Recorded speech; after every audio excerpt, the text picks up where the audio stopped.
Hello students, welcome to history class.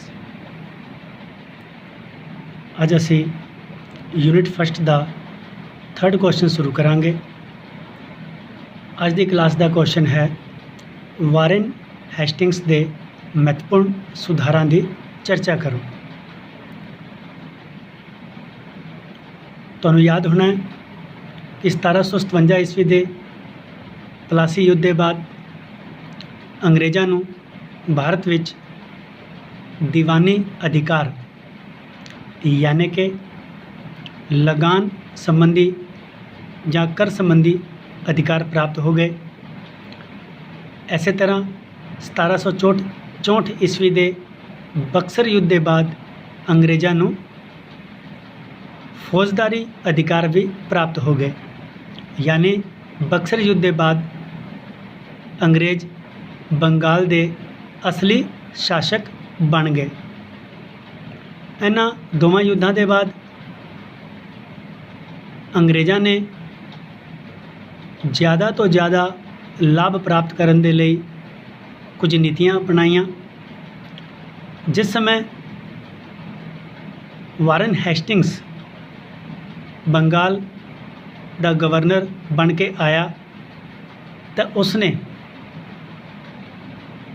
अनेक कमियां महसूस कीतियां।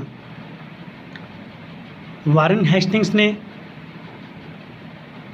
इन्हां कमियां नूं दूर करन दा प्रयास किया अते उसने अपने समय यानी 1772 ईस्वी तो लैके 1785 ईस्वी तक के समय दे विच अनेक सुधार किए, जिन्हां दी चर्चा असी संखेप दे विच अज करांगे।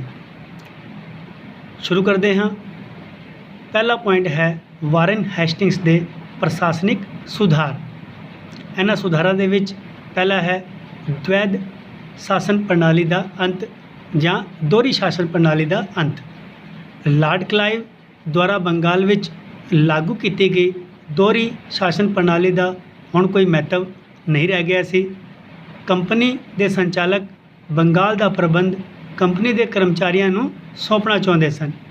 सिट्टे वजों वारन हेस्टिंग्स ने 1772 ईस्वी दे विच द्वैध शासन समाप्त कर दिता। छोटा क्वेश्चन इंपॉर्टेंट है। उसने मुहम्मद रजा खान अते राजा शिताब राय नूं बंगाल अते बिहार विच नायब दे रूप विच कार्य जो कर रहे सन उन्हां दे पद तो हटा दिता अते बंगाल दा शासन अपने हत्थां विच ले लिया। इस तरह बंगाल विच अंग्रेज़ों का सीधा अते स्पष्ट शासन स्थापित हो गया। अगला प्रशासनिक सुधार है खजाने नूं कलकत्ते दे विच ट्रांसफर करना या उसका तबादला करना। बंगाल के नवाबां की राजधानी मुर्शिदाबाद से इत्थे उन्हां दा खजाना स्थापित सी, परंतु अंग्रेज़ों द्वारा बंगाल जित के बाद कलकत्ते का महत्व वध गया अते खजाने नूं मुर्शिदाबाद तो कलकत्ता ले जाया गया। सिट्टे वजों अगे चल के कलकत्ता बंगाल की प्रशासनिक राजधानी बन गया। अगला सुधार अंग्रेज़ कलैक्टरां की नियुक्ति करना। वारन हेस्टिंग्स ने बंगाल नूं 35 जिलों में वंड दिता। हर जिले विच लगान इकट्ठा करन दे लई आमिल के स्थान ते अंग्रेज कलैक्टरां दी नियुक्ति की गई। हौली हौली कलैक्टरां दा अधिकार खेत्र इन्ना वधा दिता गया कि वो अपने अपने जिले का सारा शासन तो संबंधित कार्य संपन्न करन लग पे। अगला प्रशासनिक सुधार है डाकुओं का दमन। वारन हेस्टिंग्स के काल विच देश विच चारे पासे डाकुओं ने बड़ा आतंक मचा रखा सी। उन्हां दे कारण आम आदमी का जीवन बहुत मुश्किल हो गया सी। ये डाकू प्रशासनिक व्यवस्था के संचालन विच भी ਇੱਕ ਬਹੁਤ ਵੱਡੀ ਮੁਸੀਬਤ ਸਨ। ਇਹਨਾਂ ਦਾ ਅੰਤ ਕਰਨ ਦੇ ਲਈ ਵਾਰਨ ਹੈਸਟਿੰਗਸ ਨੇ ਹਰ ਜ਼ਿਲ੍ਹੇ ਵਿੱਚ ਇੱਕ ਫੌਜਦਾਰ ਦੀ ਨਿਯੁਕਤੀ ਕੀਤੀ। ਉਹ ਆਪਣੇ ਕਾਰਜ ਵਿੱਚ ਬਹੁਤ ਹੱਦ ਤੱਕ ਸਫਲ ਰਹੇ। ਸਿੱਟੇ ਵਜੋਂ ਜਨ ਸਾਧਾਰਣ ਵਿੱਚ ਡਾਕੂਆਂ ਦਾ ਆਤੰਕ ਘਟ ਗਿਆ। ਇਸ ਤਰ੍ਹਾਂ ਵਾਰਨ ਹੈਸਟਿੰਗਸ ਨੇ ਅਨੇਕ ਮਹੱਤਵਪੂਰਨ ਪ੍ਰਸ਼ਾਸਨਿਕ ਸੁਧਾਰ ਕੀਤੇ।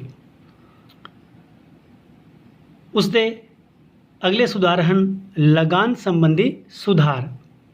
1765 ਈਸਵੀ ਵਿੱਚ ਇਲਾਹਾਬਾਦ ਦੀ ਸੰਧੀ ਦੇ ਅਨੁਸਾਰ ਅੰਗਰੇਜ਼ਾਂ ਨੂੰ ਬੰਗਾਲ, ਬਿਹਾਰ ਅਤੇ ਉੜੀਸਾ ਦੀ ਦੀਵਾਨੀ ਪ੍ਰਾਪਤ ਹੋਈ ਸੀ, ਯਾਨੀ ਉਹਨਾਂ ਨੂੰ ਲਗਾਨ ਲੈਣ ਦੇ ਸਾਰੇ ਅਧਿਕਾਰ ਦਿੱਤੇ ਗਏ ਸਨ। ਪਰੰਤੂ ਇਹਨਾਂ ਪ੍ਰਦੇਸ਼ਾਂ ਵਿੱਚ ਕੰਪਨੀ ਹੁਣ ਵੀ ਖੁਦ ਲਗਾਨ ਇਕੱਠਾ ਨਹੀਂ ਕਰਦੀ ਸੀ। ਇਹ ਕਾਰਜ ਆਮਿਲ ਦੇ ਹੱਥਾਂ ਵਿੱਚ ਹੀ ਰਹਿਣ ਦਿੱਤਾ ਗਿਆ ਸੀ। ਆਮਿਲ ਬੜੇ ਭ੍ਰਸ਼ਟਾਚਾਰੀ ਸਨ ਅਤੇ ਲਗਾਨ ਇਕੱਠਾ ਕਰਦੇ ਸਮੇਂ ਲੋਕਾਂ 'ਤੇ ਬਹੁਤ ਅਤਿਆਚਾਰ ਕਰਦੇ ਸਨ। ਵਾਰਨ ਹੈਸਟਿੰਗਸ ਨੇ ਲਗਾਨ ਪ੍ਰਣਾਲੀ ਵਿੱਚ ਸੁਧਾਰ ਕਰਨ ਦੇ ਲਈ ਇੱਕ ਕਮੇਟੀ ਨਿਯੁਕਤ ਕੀਤੀ ਸੀ, ਜਿਸ ਦਾ ਸਭਾਪਤੀ ਉਹ ਖੁਦ ਸੀ। ਇਸ ਕਮੇਟੀ ਦੀ ਸਿਫਾਰਸ਼ਾਂ 'ਤੇ ਵਾਰਨ ਹੈਸਟਿੰਗਸ ਨੇ ਲਗਾਨ ਵਿਵਸਥਾ ਵਿੱਚ ਅਨੇਕ ਮਹੱਤਵਪੂਰਨ ਸੁਧਾਰ ਕੀਤੇ, ਜਿਵੇਂ ਅੰਗਰੇਜ਼ ਕਲੈਕਟਰਾਂ ਦੀ ਨਿਯੁਕਤੀ ਕਰਨਾ। ਕਮੇਟੀ ਦੀ ਰਿਪੋਰਟ ਮਿਲਣ 'ਤੇ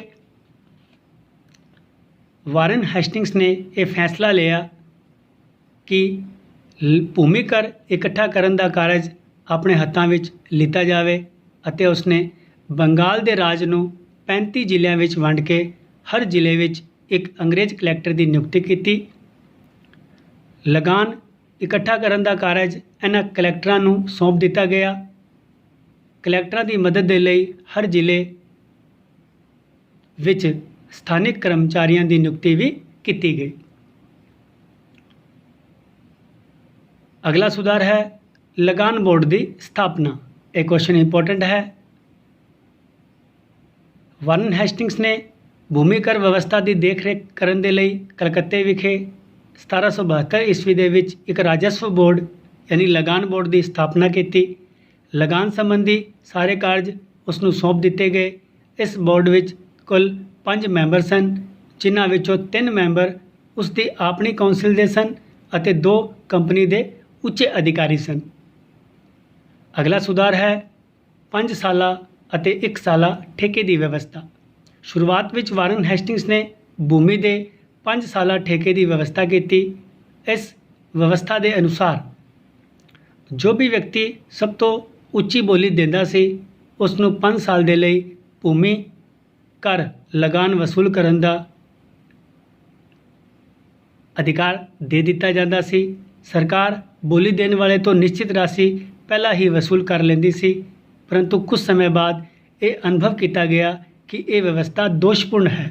ਇਸ ਦਾ ਕਾਰਨ ਇਹ ਸੀ ਕਿ ਠੇਕੇਦਾਰ ਕਿਸਾਨਾਂ ਤੋਂ ਜ਼ਿਆਦਾ ਲਗਾਨ ਵਸੂਲ ਕਰਦੇ ਸਨ ਅਤੇ ਉਹਨਾਂ 'ਤੇ ਅਤਿਆਚਾਰ ਕਰਦੇ ਸਨ। ਅਤੇ 1777 ਈਸਵੀ ਦੇ ਵਿੱਚ ਵਾਰਨ ਹੈਸਟਿੰਗਸ ਨੇ ਠੇਕੇ ਦੀ ਇਹ ਵਿਵਸਥਾ 5 ਸਾਲਾਂ ਦੇ ਸਥਾਨ 'ਤੇ 1 ਸਾਲ ਕਰ ਦਿੱਤੀ, ਕਿੰਤੂ ਇਸ ਦੇ ਨਾਲ ਵੀ ਕਿਸਾਨਾਂ ਦੇ ਕਸ਼ਟ ਘੱਟ ਨਹੀਂ ਹੋ ਪਾਏ। ਇਸ ਤਰ੍ਹਾਂ ਵਾਰਨ ਹੈਸਟਿੰਗਸ ਨੇ ਲਗਾਨ ਸੰਬੰਧੀ ਵੀ ਅਨੇਕ ਸੁਧਾਰ ਕੀਤੇ। ਸਟੂਡੈਂਟਸ, ਅੱਜ ਦੀ ਕਲਾਸ ਵਿੱਚ ਇੰਨਾ ਹੀ। ਅਗਲੀ ਕਲਾਸ ਵਿੱਚ ਐਸੇ ਪ੍ਰਸ਼ਨ ਨੂੰ ਜਾਰੀ ਰੱਖਾਂਗੇ। ਨੋਟਸ ਨਾਲ ਬਣਾਉਂਦੇ ਰਹੋ। ਬਹੁਤ ਬਹੁਤ ਧੰਨਵਾਦ।